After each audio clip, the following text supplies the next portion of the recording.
The message arrived at midnight, Earth time. Ambassador Elena Vasquez was sitting in her small office on Station Varanthos when her console beeped. She put down her coffee and read the words on the screen. Her blood turned cold. You are summoned before the full Galactic Council. Attendance is not optional. Subject: territorial violation by Earth vessel designation. New Horizon.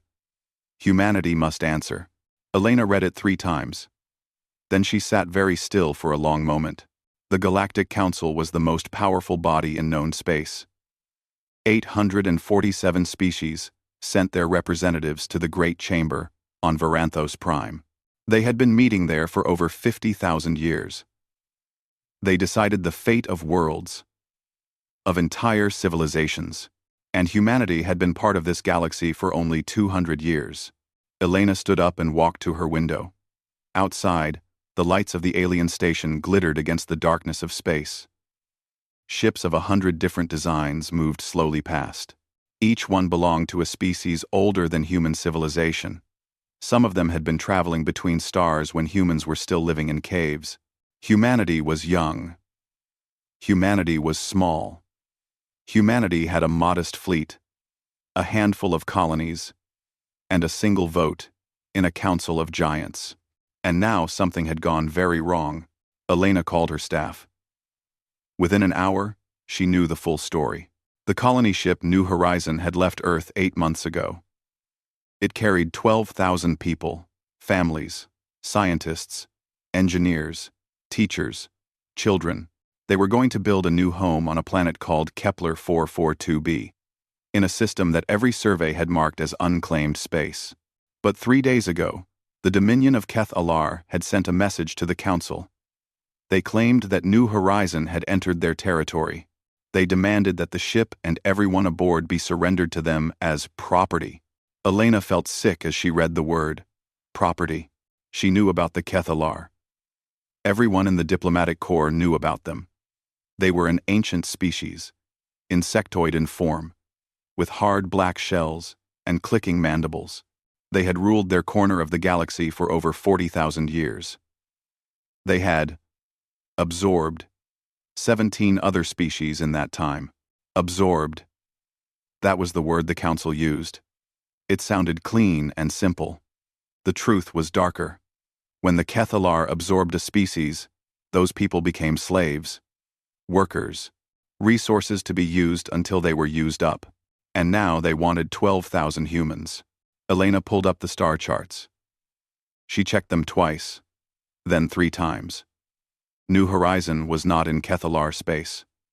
The ship was exactly where it was supposed to be, in unclaimed territory. The Dominion's claim was a lie, but she knew that would not matter. This was how it worked in the galaxy. The strong made demands. The weak submitted. It had been this way for longer than humans had existed. The Council did not stop it because the Council was built on it. The old species ruled. The young species obeyed. That was the order of things. The Kethalar were not stupid. They had chosen their target carefully. Humanity was new. Humanity was weak. Humanity had no powerful allies. If they pushed back, who would help them? Who would risk war with the Dominion over a species that had barely learned to travel between stars? No one. Elena understood what this was. This was a test. The Kethalar wanted to see if humanity would break, like every other young species had broken before them. If they submitted now, they would submit forever. They would become another servant race, another resource to be harvested. She sent an urgent message to Earth. Then she waited. The hours passed slowly. Elena did not sleep. She sat in her office and thought about the 12,000 people on New Horizon. She thought about the children who had been born during the voyage, who had never seen Earth's sky. She thought about the families who had given up everything for a chance at a new beginning. She thought about what would happen to them if humanity said yes. When the response came from Earth, it was not what she expected. There was no long message, no detailed instructions, no legal arguments or diplomatic strategies. There was only a single directive, encrypted with the highest security clearance. Elena read it. Then she read it again. For a long moment, she could not breathe. She had asked Earth for guidance, and Earth had answered. The leaders of humanity, the representatives of 8 billion people, had made their decision. They had given her their word, one word, and told her to speak it to the galaxy. Elena stood up. Her hands were shaking, but her heart was steady. She knew what this word would mean. She knew the danger.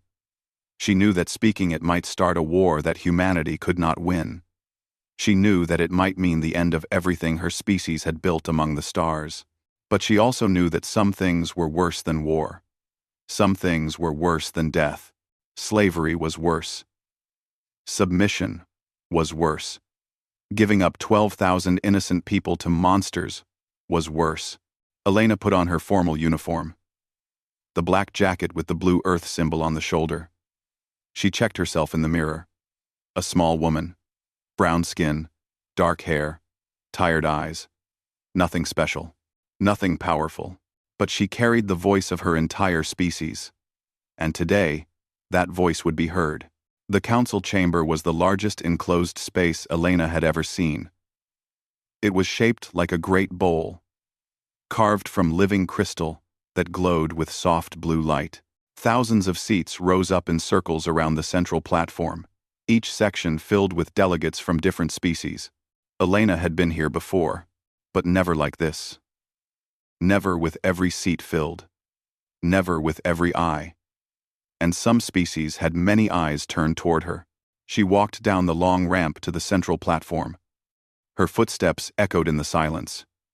She could feel the weight of alien attention pressing down on her like a physical force. The Kethalar delegation sat in a place of honor. 20 of them, with their black shells gleaming and their red eyes watching. At their center sat the Overmind, the leader of their entire dominion. It was larger than the others, and older. And when it looked at Elena, she felt like prey. The High Arbiter of the Council rose from his seat. He was a Valorian, tall and thin, with silver skin, and a voice like wind through empty halls. Ambassador Elena Vasquez of Earth, he said. You have been summoned to answer for your species.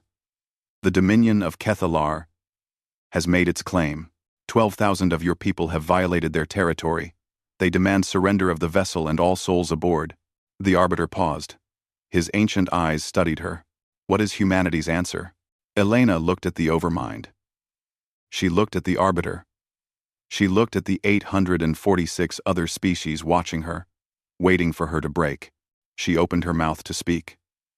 Elena did not speak. Not yet.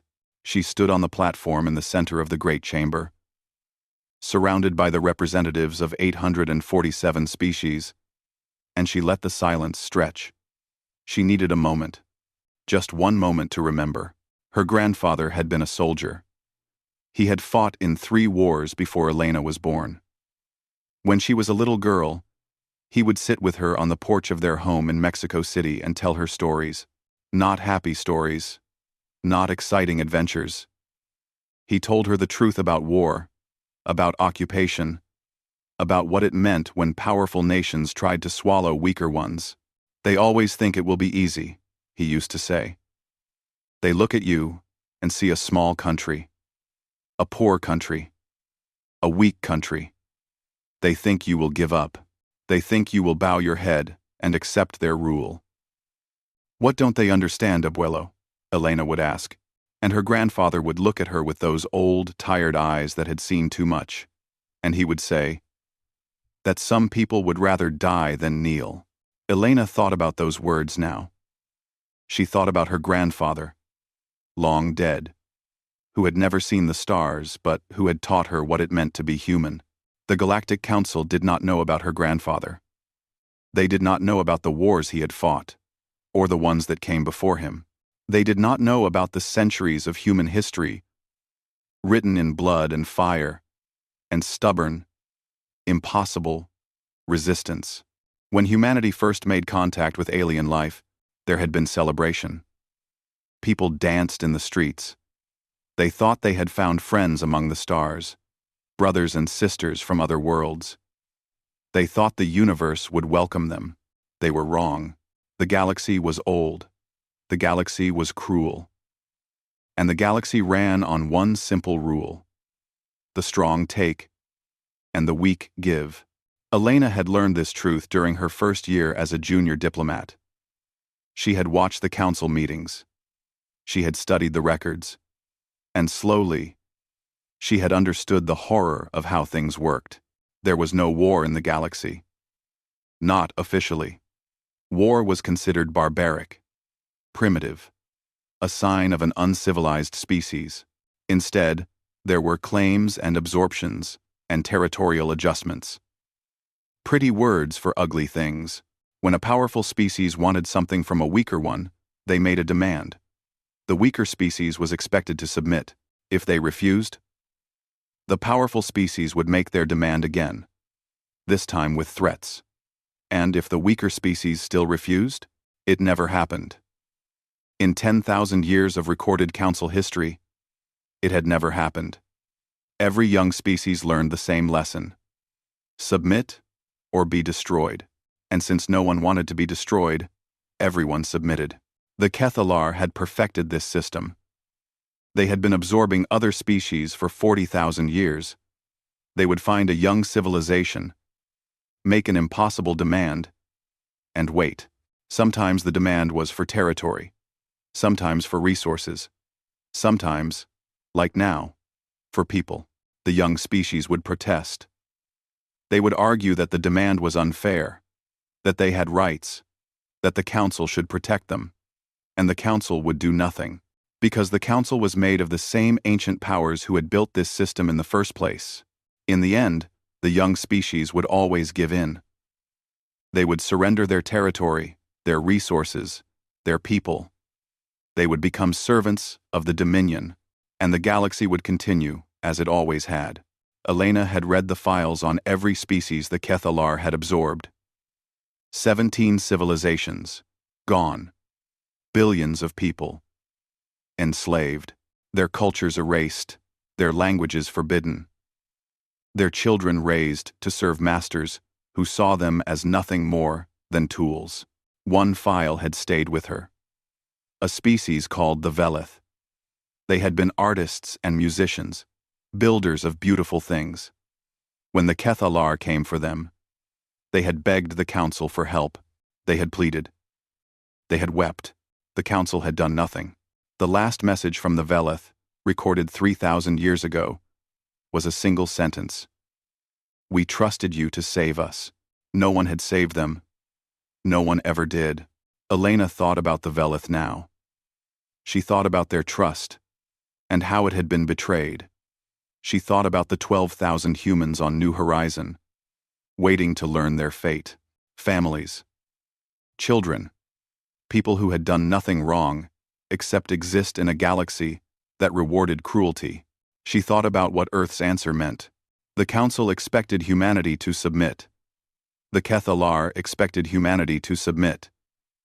Every species in this chamber expected Elena to bow her head and give up her people. Because that was how things worked. That was how things had always worked. But they did not know humans. They had read humanity's file. They knew the basic facts. A young species, recently emerged from a single planet, still learning to navigate the politics of the galaxy. They saw a small civilization with limited power and no important allies. What they did not see, what they could not understand, was what lived inside every human heart. Humans had a word that did not translate into galactic common. The word was resistance. There were others: rebellion, defiance, uprising, revolution. Humans had 100 words for fighting against impossible odds, and they celebrated the people who did it. The galaxy had forgotten what it meant to fight. They had built a system where fighting was unnecessary because submission was guaranteed. They had created a universe where the weak always bowed to the strong. They had never met a species that would rather burn than bend. Elena looked at the Kethalar overmind. It sat there, in its gleaming black shell, confident and patient. It had done this 100 times before. It knew how this story ended. The humans would protest a little, argue a little, and then they would break. They always broke. The Overmind did not know about Elena's grandfather. It did not know about the wars of Earth, the revolutions, the uprisings against empires. It did not know about the human capacity for stubborn, bloody, beautiful resistance. It was about to learn. Elena thought about the word Earth had sent her. One word. Such a small thing. 2 letters in English. A single syllable. The simplest word in any human language, but that word carried the weight of all human history. Every revolution. Every resistance. Every time a human being had looked at overwhelming power and refused to kneel. That word was the sum of everything humanity had ever been, and everything they might yet become. The High Arbiter was growing impatient. His silver face showed the first signs of annoyance. "Ambassador Vasquez," he said again, "the Council is waiting. The Dominion has made its claim." What is humanity's answer? Elena drew a breath. She felt her grandfather standing beside her, and all the generations before him. She felt the weight of 8 billion people on Earth, and 12,000 more on a ship called New Horizon. She felt the hope of every species that had ever submitted, and every species that might one day refuse. She was not just speaking for herself. She was speaking for her entire civilization, and her civilization had made its choice. The Kethalar Overmind leaned forward. Its red eyes gleamed with anticipation. It was already thinking about the new slaves it would acquire, the resources it would gain. It was already planning how to use these humans, how to break them, how to make them serve. Elena looked directly at those red eyes, and she spoke. No. The word left Elena's mouth and flew across the chamber like a stone thrown into still water. It hit the silence and shattered it into 1,000 pieces. For a moment, nothing happened.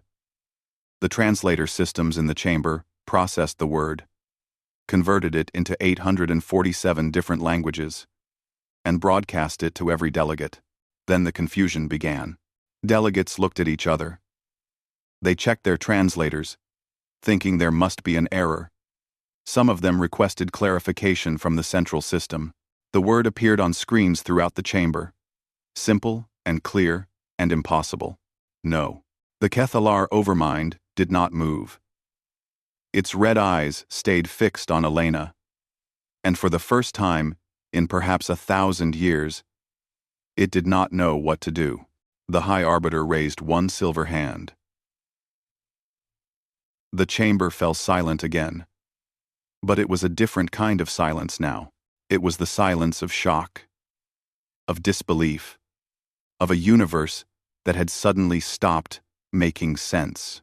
"Ambassador Vasquez," the Arbiter said slowly, "perhaps there has been a translation error. Perhaps you do not understand what is being asked of you. The Dominion of Kethalar has made a formal claim on your vessel and the 12,000 beings aboard. You are being asked to surrender them. Do you understand?" Elena did not look away from the Overmind. "I understand perfectly," she said, "and humanity's answer is no." "No?" The Arbiter's voice was strange, as if he was saying a word from a dead language. "We refuse."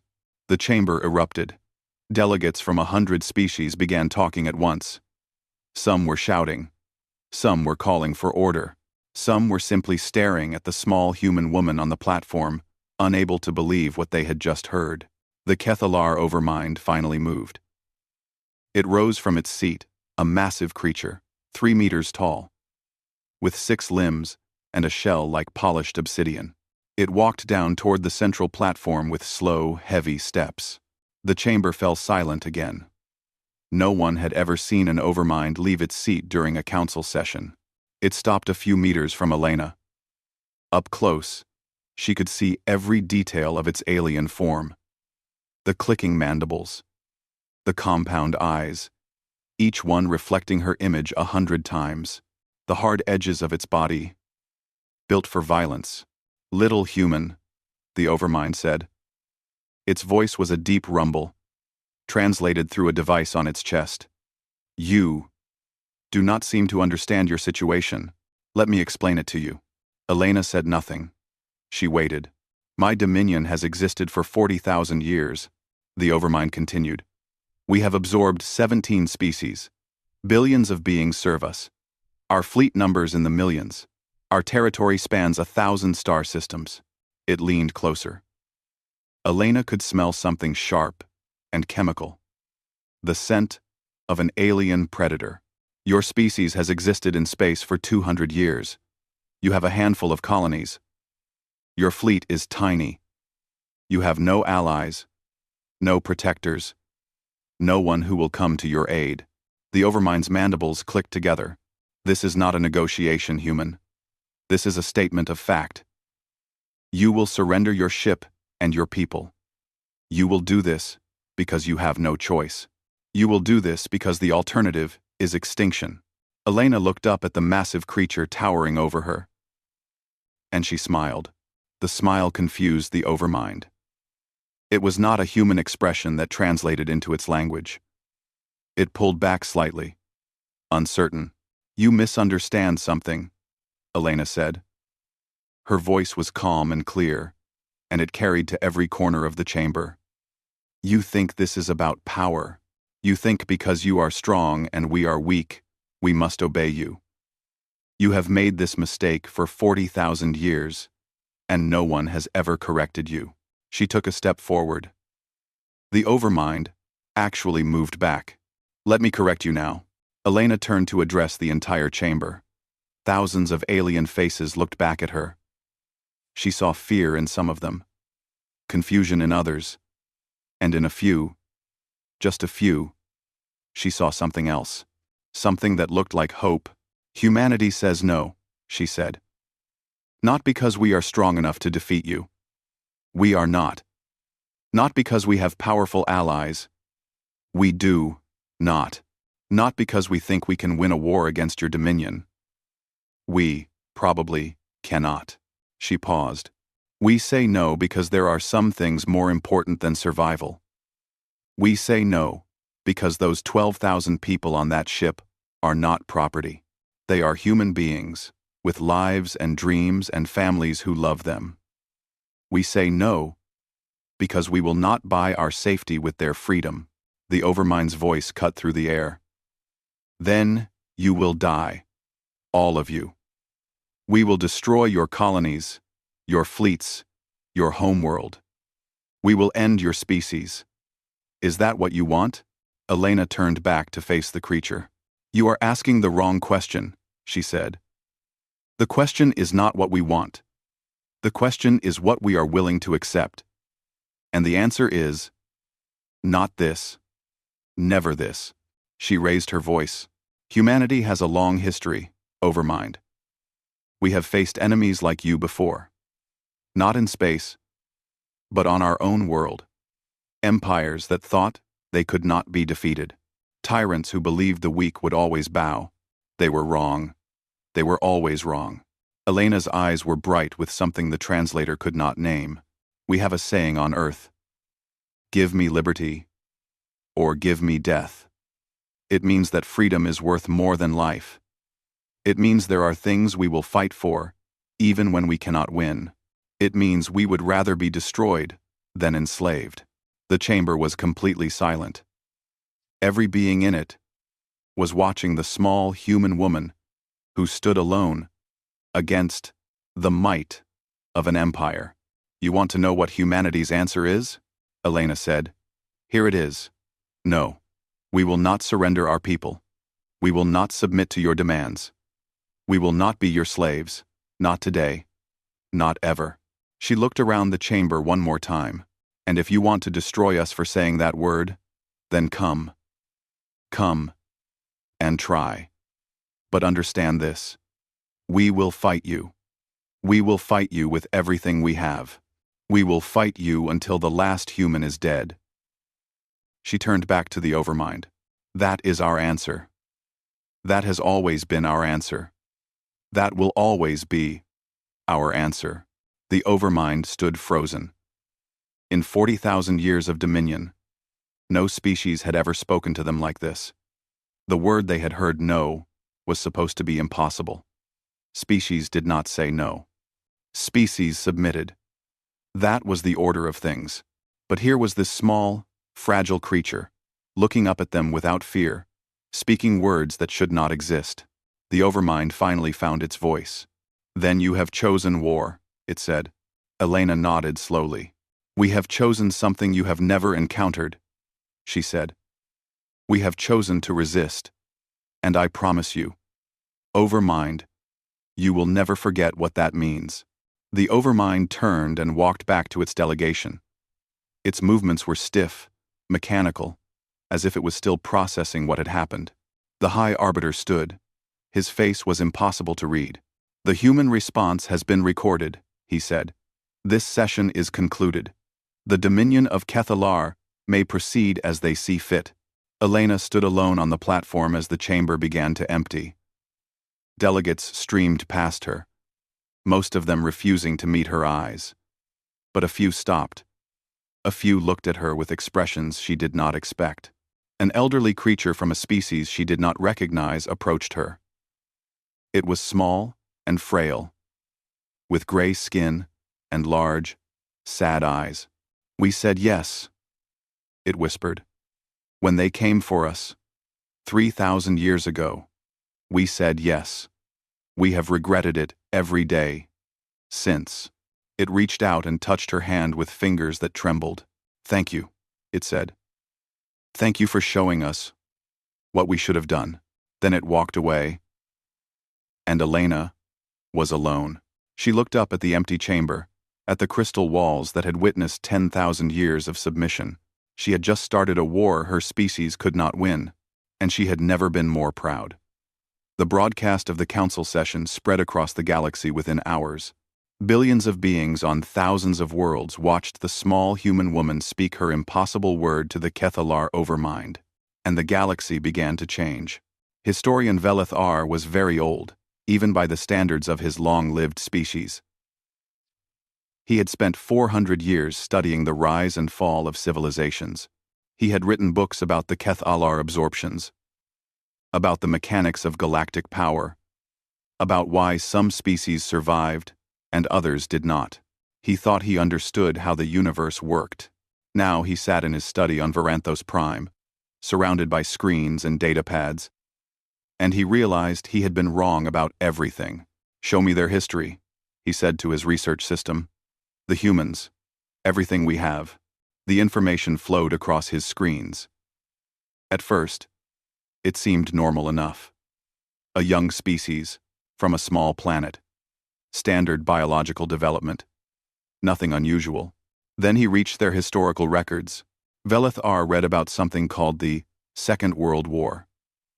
He read about armies of millions, about cities burned to ash, about weapons that could destroy entire populations in a single flash of light. And he read about resistance movements, small groups of humans who fought against overwhelming occupation forces, who refused to surrender even when victory was impossible.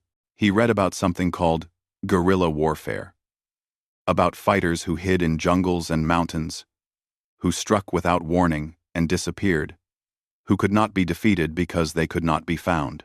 He read about revolutions, uprisings, rebellions.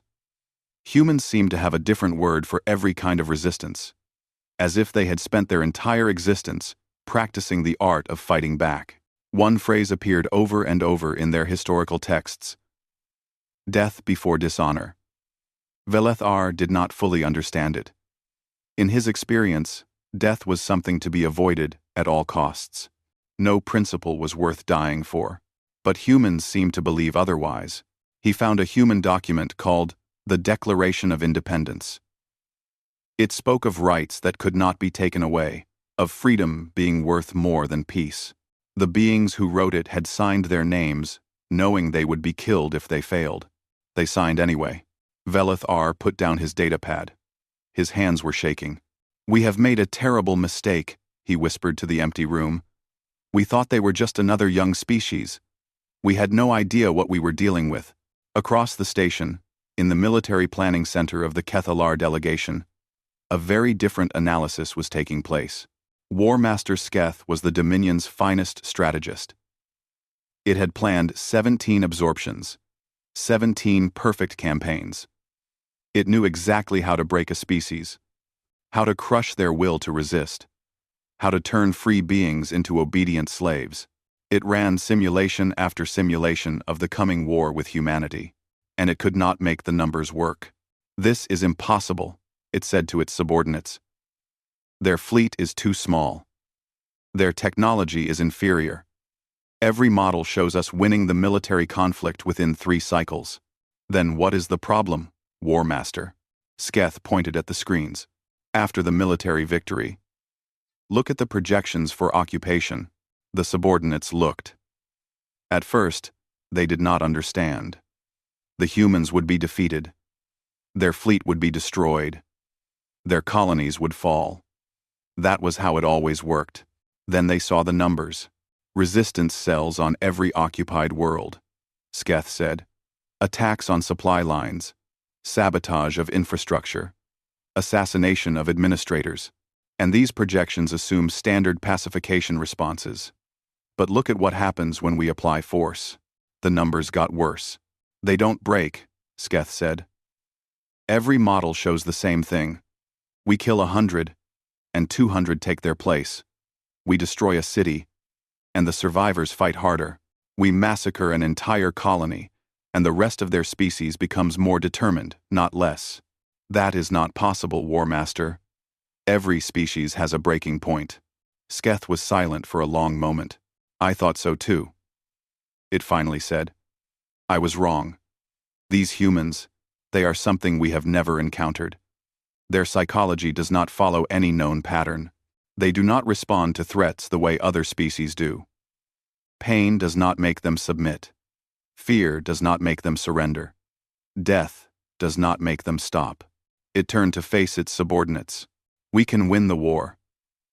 But we cannot win the peace. Not against these beings. Not without destroying them completely, every last one. And even then, we, Sketh did not finish the sentence. On a small moon in the outer territories of the galaxy, a being named Thresh watched the broadcast for the 100th time. Thresh was a member of a species that had been absorbed by the Kethalar 3,000 years ago. It had never known freedom. Its parents had never known freedom. For 100 generations, its people had served the Dominion without question. But now, watching the human woman speak her impossible word, Thresh felt something it had never felt before. It did not have a name for this feeling. Its language had no word for it, because the Kethalar had removed all such words long ago. But Thresh felt it anyway, a stirring in its chest, a heat in its blood, a strange new thought that whispered in the back of its mind. What if? What if we had said no? What if we said no now? Thresh knew these thoughts were dangerous. If the masters discovered them, it would be killed, slowly and painfully, as an example to others. But for the first time in its life, Thresh realized something. It did not care. It would rather die with that strange new feeling in its heart than live another day without it. Thresh reached out and saved the broadcast to a hidden memory file. It would share it with others. Quietly, carefully. It would let them see what it had seen. Feel what it had felt. The human woman had given the galaxy something precious. She had given them a word, a concept, a possibility. No, far away, in the cold space where the colony ship New Horizon had been waiting, something was happening. The Kethalar had dispatched a fleet. 40 warships. Enough firepower to destroy a small planet. They were coming to make an example of the humans, to show the galaxy what happened to those who dared to refuse. They arrived at the coordinates, expecting to find a defenseless colony ship. Instead, they found nothing. New Horizon was gone. It had moved during the council session, slipping away while the galaxy was distracted by Elena's speech. And in its place, blocking the route to the human colonies, was something the Kethalar had not expected. A human battle group, 12 ships, small, compared to the Kethalar fleet. Outgunned, out-armored, outnumbered more than 3 to 1. They should have run. Any reasonable species would have run. The math was simple. Fight and die, or flee and survive. The human ships did not run. Instead, they broadcast a message on all frequencies. It was simple, just a few words, but it would echo across the galaxy for centuries to come. You wanted our answer. Here it is. Come and take them if you can. The commander of the human fleet was a woman named Sarah Chen. She sat in her command chair on the flagship Defiance, watching the Kethalar ships approach. Her officers were nervous. She could see it in their faces, hear it in their voices. They knew the odds. They knew they were probably going to die. But not one of them asked to retreat. All ships, Chen said, her voice steady. This is the moment we've been training for. This is why we're here. Those things out there think we'll break, just like every other species they've faced. She smiled grimly. Let's show them how wrong they are. The Defiance's engines flared. The human fleet moved forward, toward the enemy, toward almost certain death. And in the command ship of the Kethalar fleet, the war leader watched them come with something it had never felt before. It took a moment to recognize the emotion. It was fear.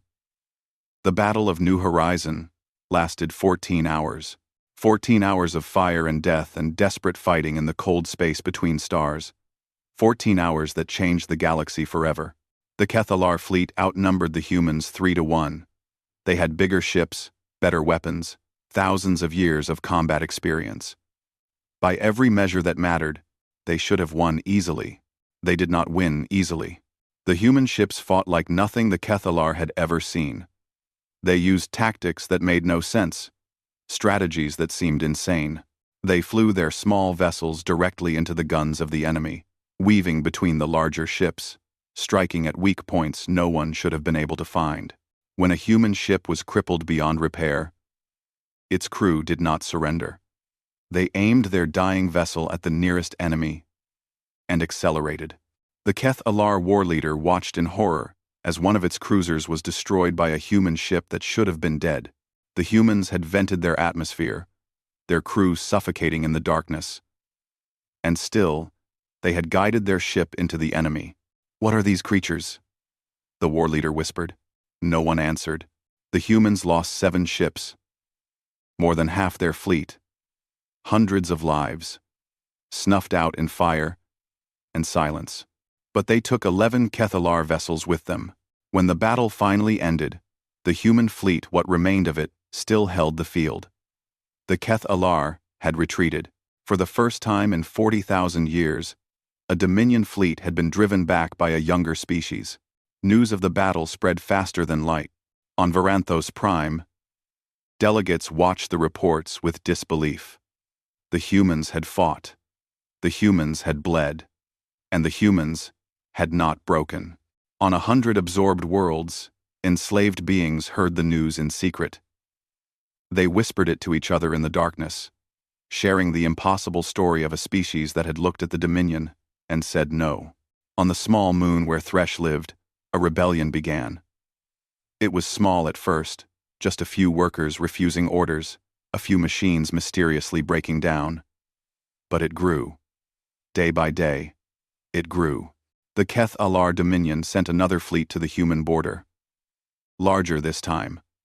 100 ships, with the Overmind itself aboard the flagship. They arrived to find the human fleet had doubled. Ships had come from every human colony, every station, every world. Civilians had volunteered by the thousands. Old vessels that should have been scrapped were repaired and armed. And with them came something else. Ships from other species. Small ships, old ships, ships that belonged to species the Kethalar had thought were completely broken. They had come to stand with the humans. The Overmind looked at the growing fleet before it. The math was still in its favor. The Dominion could destroy this force, could push through to Earth, could end the human threat forever. But at what cost? For the first time in its long life, the Overmind understood something important. It was not fighting a fleet. It was not even fighting a species. It was fighting an idea. And ideas cannot be killed.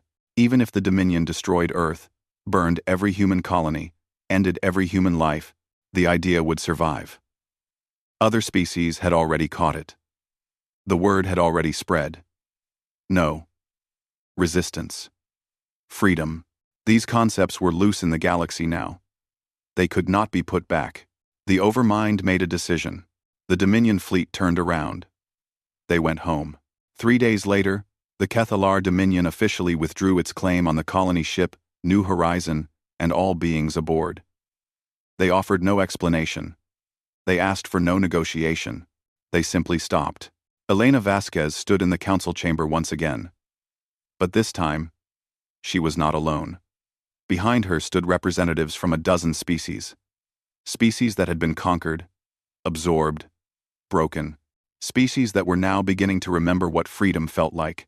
The High Arbiter called the session to order. "Ambassador Vasquez," he said. "The Dominion has withdrawn its claim. The matter is resolved. Is humanity satisfied?" Elena looked at the old Arbiter. She looked at the Kethalar delegation, sitting in their section with their eyes fixed straight ahead. She looked at the hundreds of other species watching her. "For now," she said. "But I have something else to say." The Arbiter inclined his head. "Speak." Elena stepped forward.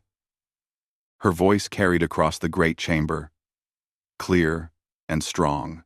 "When I came here 3 months ago, you asked me what humanity's answer was. I gave you one word.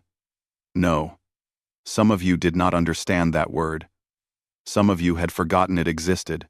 Some of you had been told your whole lives that such a word was impossible to speak." She paused. "I want you to know that the word is not ours alone. It belongs to every being who has ever been told to submit. It belongs to every species that has ever been conquered. It belongs to everyone who has ever looked at injustice and wanted to refuse." Elena looked at the Kethalar Overmind. "You asked us why we would fight a war we could not win. Here is your answer. Because some things are worth fighting for even when you cannot win. Because freedom is more precious than life. Because the word no is the first word of every revolution, every rebellion, every movement for justice that has ever existed." She turned to address the entire chamber. "The galaxy has operated on submission for too long. The strong demand, the weak obey. That was the way it was. But it does not have to be the way it will be." Her voice rose. "Humanity offers this promise to every species in this chamber. If you choose to say no, you will not stand alone. If you choose to resist, we will stand with you. We are not the strongest species in the galaxy. We are not the oldest or the wisest. But we know something that matters more than strength." She smiled. "We know how to fight. And we are willing to teach." The chamber was silent. Then, slowly, something began to happen. A delegate from one of the absorbed species rose to its feet. Then another. Then another. They stood, one by one, beings from worlds that had not known freedom for thousands of years. They stood, and they looked at the human woman. And for the first time, they allowed themselves to hope. On a small moon far away, Thresh watched the broadcast. Tears ran down its face, tears it had never been allowed to cry. Around it, others of its kind were weeping too. They had all seen the promise. They had all heard the word, no. Such a small word. Such a simple word. But it carried the weight of possibilities that none of them had dared to imagine.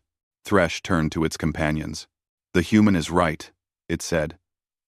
"The word is not theirs alone. It is ours too. It has always been ours. We just forgot how to speak it." It took a deep breath. "I think it is time we remembered." In the council chamber, Elena Vasquez watched the delegates rise. She had started something here. Something that could not be stopped. The galaxy would never be the same. She thought about her grandfather, about the stories he had told her, about the long human history of resistance against impossible odds. She thought about the soldiers who had died at the Battle of New Horizon, who had given their lives for a word. No, it was such a small word. But it had changed everything. The Arbiter called for order. The session was ending. Delegates were streaming out of the chamber, talking among themselves, planning, hoping. Elena stayed on the platform for a moment longer. She looked up at the crystal walls, at the lights, at the vast empty space above her head. She had been sent here to speak one word. She had done that. And more. She had given the galaxy a gift. It had forgotten the gift of resistance, of defiance, of the simple, powerful ability to refuse. What happened next was not up to her. It was up to the billions of beings on thousands of worlds who had heard her message. Some of them would say no. Some of them would fight. Some of them would fail. But some of them would win. And that was enough. That was more than enough. Elena turned and walked out of the chamber.